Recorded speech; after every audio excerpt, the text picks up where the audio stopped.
Assalamualaikum warahmatullahi wabarakatuh. Salam sejahtera untuk kita semua. Apa kabar teman-teman semuanya?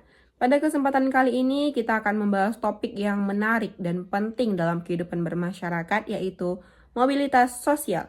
Mobilitas sosial adalah perpindahan seseorang atau sekelompok orang dari lapisan yang satu ke lapisan yang lainnya. Topik ini sangat berkaitan dan relevan dengan kehidupan sosial serta perubahan dan dinamika yang kita lihat sehari-hari. Sebelum kita masuk lebih jauh, Ibu minta teman-teman semua untuk memahami dan membaca terlebih dahulu mengenai mobilitas sosial dari sumber yang sudah tersedia. Setelah itu, kita akan melakukan diskusi dan aktivitas interaktif agar pemahaman kalian semua semakin mendalam. Sebelum kita mempelajari lebih dalam, Ibu ingin kalian semua buka dan baca buku berikut ini. Ibu beri waktu 3 menit untuk kalian mempelajari dan membaca buku yang sudah disediakan. Silahkan pause terlebih dahulu video ini. Nah, baik. Sekarang mari lanjutkan dengan diskusi dan penjelasan lebih mendalam mengenai mobilitas sosial. Baik, kita mulai dengan membahas pengertian mobilitas sosial. Mobilitas berasal dari bahasa Latin, yaitu mobilis, yang berarti mudah dipindahkan atau banyak bergerak dari satu tempat ke tempat yang lain. Kata sosial pada istilah tersebut mengandung makna seseorang atau sekelompok warga dalam kelompok sosial. Mobilitas sosial adalah perpindahan posisi seseorang atau sekelompok orang dari lapisan yang satu ke lapisan yang lain. Seseorang yang mengalami perubahan kedudukan atau status sosial dari suatu lapisan ke lapisan yang lain, baik menjadi lebih tinggi maupun lebih rendah dari sebelumnya atau hanya berpindah peran tanpa mengalami perubahan kedudukan disebut mobilitas sosial. Nah, kita masuk ke gambar berikutnya. Gambar ini merupakan bentuk mobilitas sosial yang dimana Pak Gayus adalah seorang anak pengusaha yang memiliki usaha perkebunan teh di beberapa tempat di Jawa Barat. Pak Gayus mengembangkan usaha dengan membuka usaha baru, yaitu bisnis pertambangan. Namun, usaha pertambangan Pak Gayus tidak berhasil berkembang. Bahkan, usaha perkebunannya terus merugi hingga akhirnya mengalami kebangkrutan. Kini, Pak Gayus memulai sebagai pengusaha kecil, yakni menjadi agen penjualan teh. Gerak sosial Pak Gayus yang mengalami penurunan pada kasus ini juga merupakan contoh mobilitas sosial vertikal. Nah, jadi teman-teman semuanya, ada dua bentuk mobilitas, yaitu mobilitas vertikal dan horizontal. Yang pertama yaitu mobilitas vertikal. Mobilitas sosial vertikal adalah perpindahan seseorang atau kelompok dari suatu kedudukan sosial ke kedudukan sosial lain yang tidak sederajat. Baik pindah ke tingkat yang lebih tinggi atau disebut social climbing atau turun ke tingkat yang lebih rendah yaitu social sinking. Nah, mari kita bahas mobilitas vertikal ke atas yaitu social climbing. Social climbing adalah mobilitas yang terdiri karena adanya peningkatan status atau kedudukan seseorang atau naiknya orang-orang berstatus sosial rendah ke status sosial yang lebih tinggi. Berikutnya, mobilitas vertikal ke bawah atau social sinking. Social sinking merupakan proses penurunan status atau kedudukan seseorang. Proses social sinking seringkali menimbulkan gejolak kejiwaan bagi seseorang karena ada perubahan pada hak dan kewajibannya.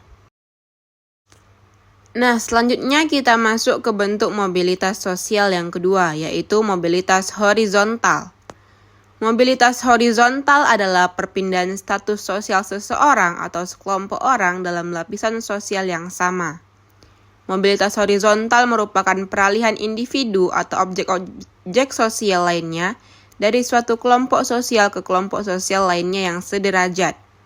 Pada mobilitas horizontal ini, tidak terjadi perubahan dalam derajat kedudukan seseorang.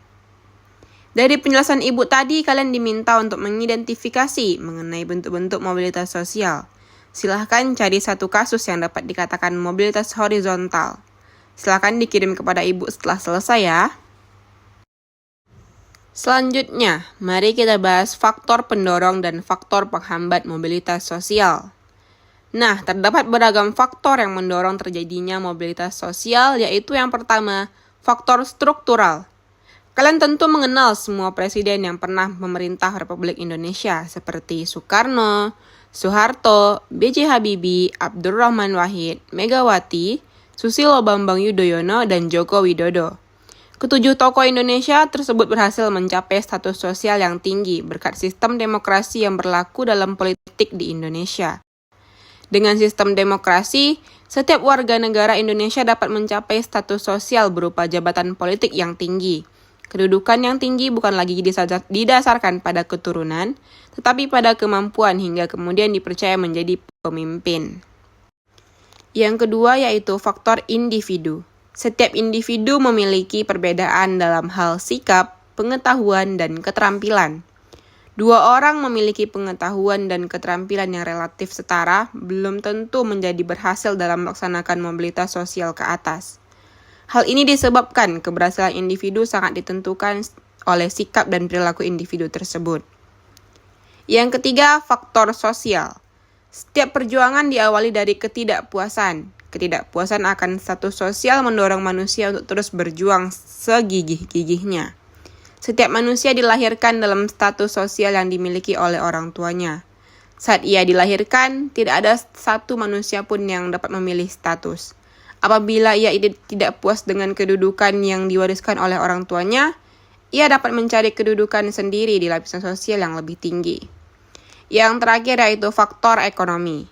Masyarakat yang kondisi ekonominya baik cenderung lebih mudah melakukan mobilitas sosial. Dengan kondisi ekonomi yang baik, mereka mudah untuk memperoleh modal, pendidikan, dan kesempatan lainnya. Hal ini tentu berbeda dengan masyarakat yang mengalami kesulitan ekonomi atau bahkan kesulitan memenuhi kebutuhan dasarnya. Selanjutnya kita beralih kepada faktor penghambat mobilitas sosial. Yang pertama yaitu kemiskinan. Faktor ekonomi dapat membatasi mobilitas sosial. Bagi masyarakat miskin, mencapai status sosial tertentu merupakan hal yang sangat sulit. Salah satu penyebab kemiskinan adalah pendidikan yang rendah. Yang kedua yaitu ada diskriminasi. Diskriminasi berarti pembedaan perlakuan karena alasan perbedaan bangsa, suku, ras, agama, dan golongan. Pada masa penjajahan terjadi diskriminasi pemerintahan Hindia Belanda terhadap masyarakat keturunan Eropa dan masyarakat Indonesia. Dalam memperoleh pendidikan, masyarakat Indonesia disediakan sekolah yang kualitasnya berbeda dengan sekolah-sekolah untuk orang-orang Eropa. Hal ini tentu mempersulit mobilitas sosial rakyat Indonesia. Nah, sekarang Ibu ingin bertanya, bagaimana kemiskinan secara struktural dapat menghambat mobilitas sosial individu atau kelompok dalam jangka panjang? Ya, benar sekali. Kemiskinan secara struktural membatasi akses terhadap pendidikan berkualitas, layanan kesehatan, dan peluang ekonomi. Sehingga individu atau kelompok yang miskin sulit mengembangkan keterampilan dan modal sosial yang diperlukan untuk meningkatkan status sosial mereka. Hal ini menciptakan siklus ketidakberdayaan yang sulit diputus dan menghambat mobilitas sosial jangka panjang. Berikutnya kita masuk ke dampak positif dan negatif mobilitas sosial. Yang pertama kita bahas mengenai apa saja dampak positif dari mobilitas sosial. Yang pertama yaitu mendorong seseorang untuk lebih maju. Terbukanya kesempatan untuk pindah dari strata ke strata yang lain menimbulkan motivasi yang tinggi pada diri seseorang untuk maju di berbagai bidang. Yang kedua, mempercepat tingkat perubahan sosial. Mobilitas sosial akan lebih mempercepat tingkat perubahan sosial masyarakat ke arah yang lebih baik. Contohnya, Indonesia sedang mengalami perubahan dari masyarakat agraris ke masyarakat industri. Yang ketiga, meningkatkan integrasi sosial. Terjadinya mobilitas sosial dalam suatu masyarakat dapat meningkatkan integrasi sosial. Contohnya, ia akan menyesuaikan diri dengan gaya hidup, nilai-nilai, dan norma-norma yang dianut oleh kelompok orang dengan status sosial yang baru sehingga tercipta integrasi sosial. Berikutnya, ada dampak negatif yang timbul dari adanya mobilitas sosial. Yang pertama yaitu terjadinya konflik. Mobilitas sosial merupakan salah satu perjuangan manusia dan kelompok sosial untuk mencapai posisi sosial yang semakin tinggi. Dalam hal ini sangat wajar kalau kemudian timbul persaingan yang kerap juga memicu konflik.